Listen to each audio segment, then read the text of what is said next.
नमस्कार, मैं हूं शांता सिंह और आप देख रहे हैं बोले भारत।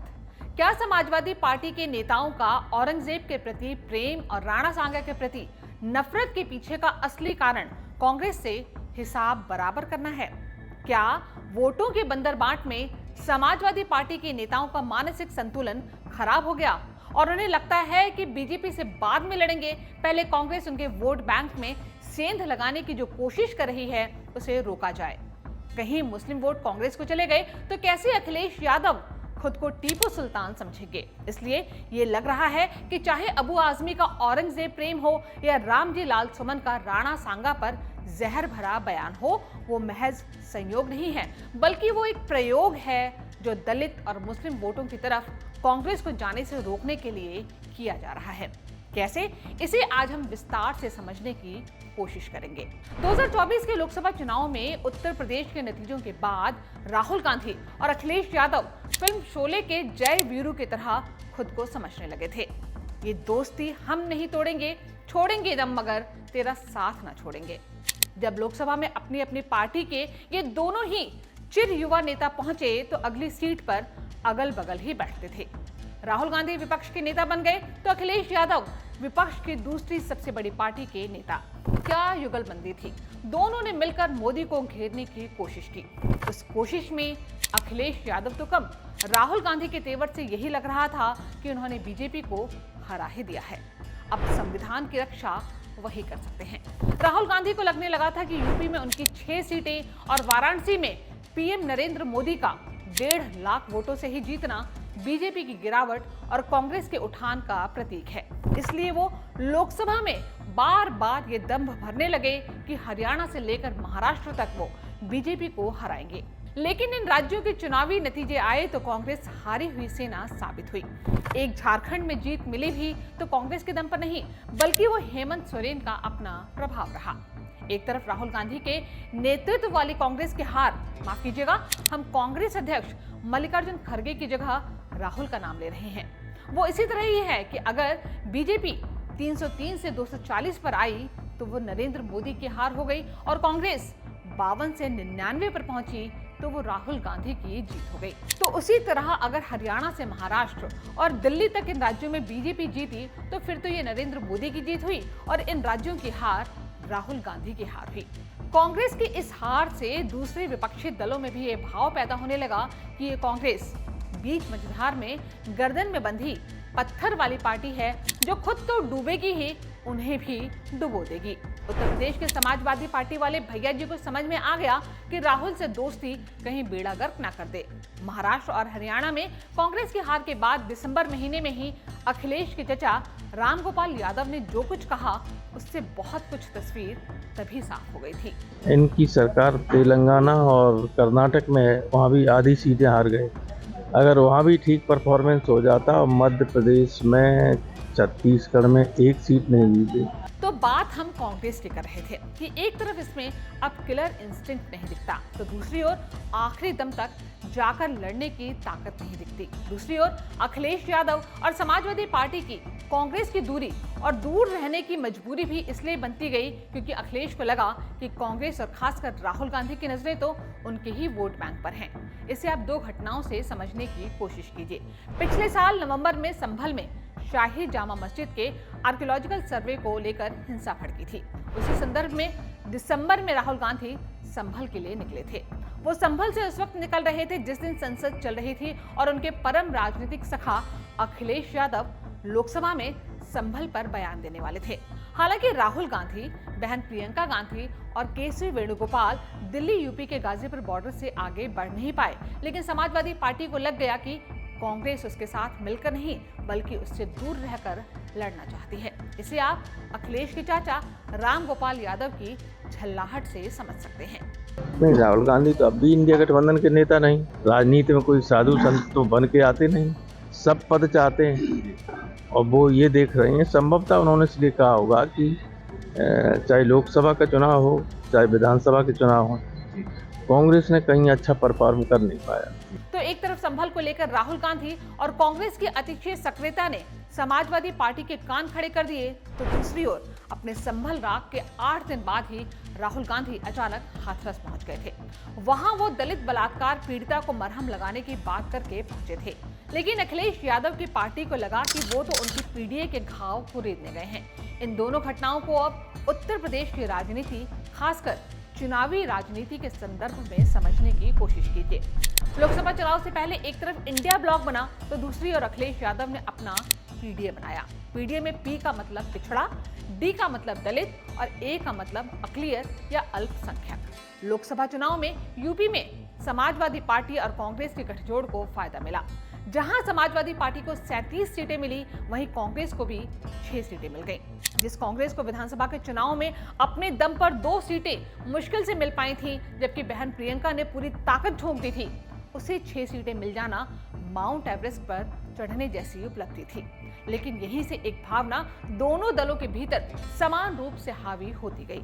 समाजवादी पार्टी को लगने लगा कि यादव वोट तो उनके पास था ही, दूसरे ओबीसी वोट उन्हें इसलिए मिले क्योंकि अखिलेश यादव ने अपने परिवार के 5 सदस्यों को छोड़कर बाकी किसी भी यादव को टिकट नहीं दिया था। यानी दूसरी पिछड़ी जातियों ने उनके जातिवाद की जगह समाजवाद से प्रभावित होकर उन्हें वोट दिया। दूसरी ओर मुस्लिम वोट के बारे में समाजवादी पार्टी को लगता है कि उसके संस्थापक मुलायम सिंह यादव ने मुसलमानों के लिए जो कुर्बानी दी, उसका नतीजा है कि मुस्लिम वोट वहीं जाते हैं जहां समाजवादी पार्टी का उम्मीदवार होता है। लेकिन जब लगने लगाने की ही बात हो तो कांग्रेस भला क्यों पीछे रहती।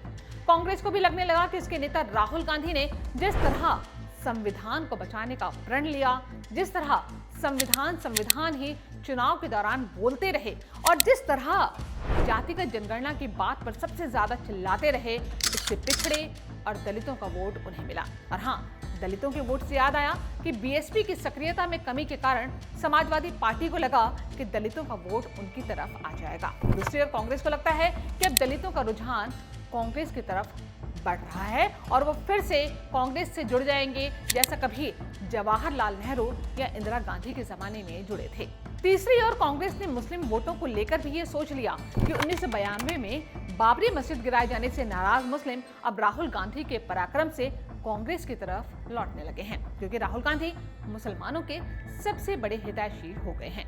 वही राहुल गांधी जो कुछ साल पहले तक जनेऊधारी ब्राह्मण वाली पहचान के साथ पूरे देश में घूम रहे थे।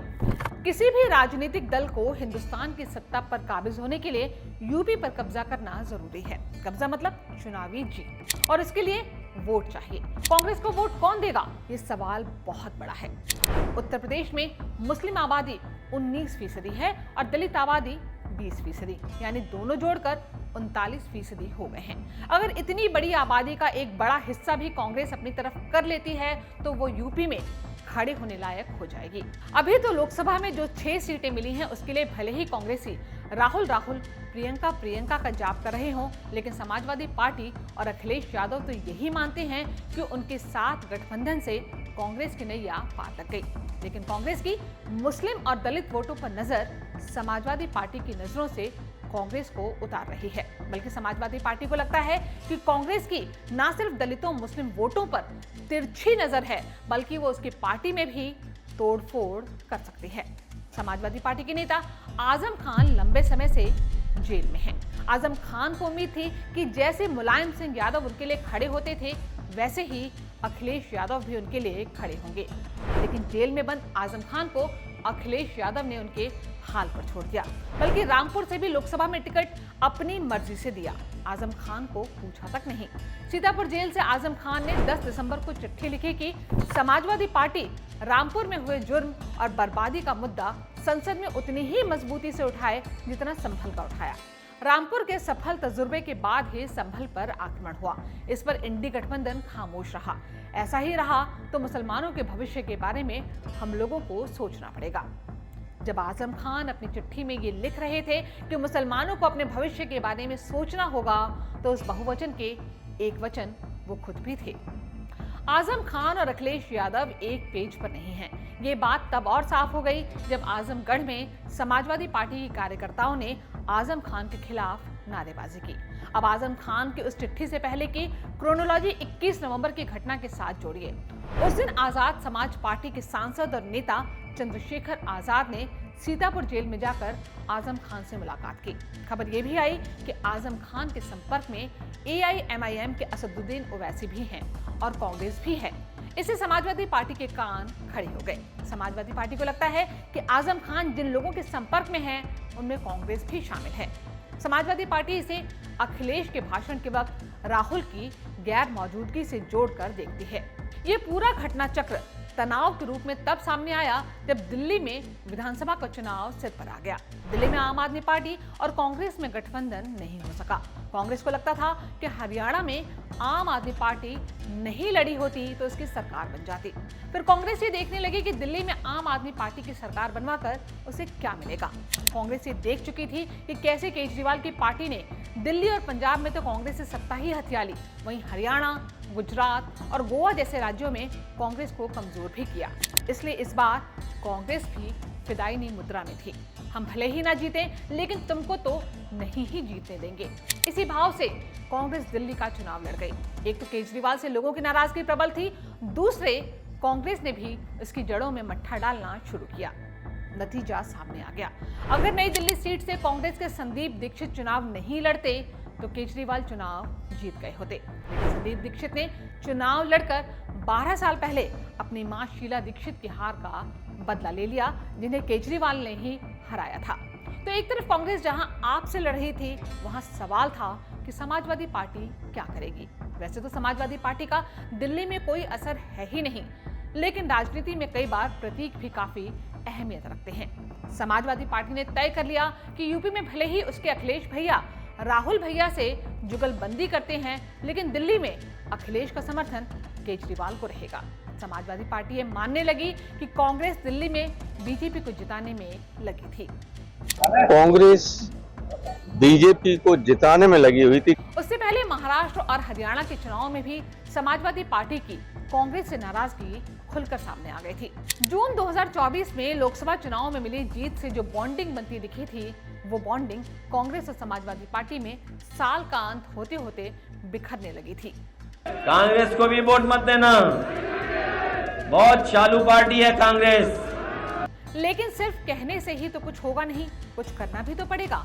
और अगर मुसलमानों को लग गया कि उसे कांग्रेस के साथ जाना चाहिए तो बेचारे अखिलेश यादव की राजनीतिक पूंजी ही खत्म हो जाती। मुस्लिम वोटों के सबसे बड़े लाभार्थी उत्तर प्रदेश में अखिलेश ही थे। इसलिए उनके विधायक अबू आजमी ने औरंगजेब को हीरो बनाया और सांसद रामजी लाल सुमन ने औरंगजेब के दादा के परदादा बाबर का महिमा मंडन किया, राणा सांगा को गाली देकर। समाजवादी पार्टी ने जमाने को दिखाया है कि वो तीर तो बीजेपी पर चला रही है, लेकिन उसके निशाने पर कांग्रेस है। ये बात कांग्रेस को भी समझ में आ ही रही होगी। बोले भारत के आज के वीडियो में इतना ही। जल्द मुलाकात होगी एक और वीडियो के साथ। तब तक के लिए नमस्कार।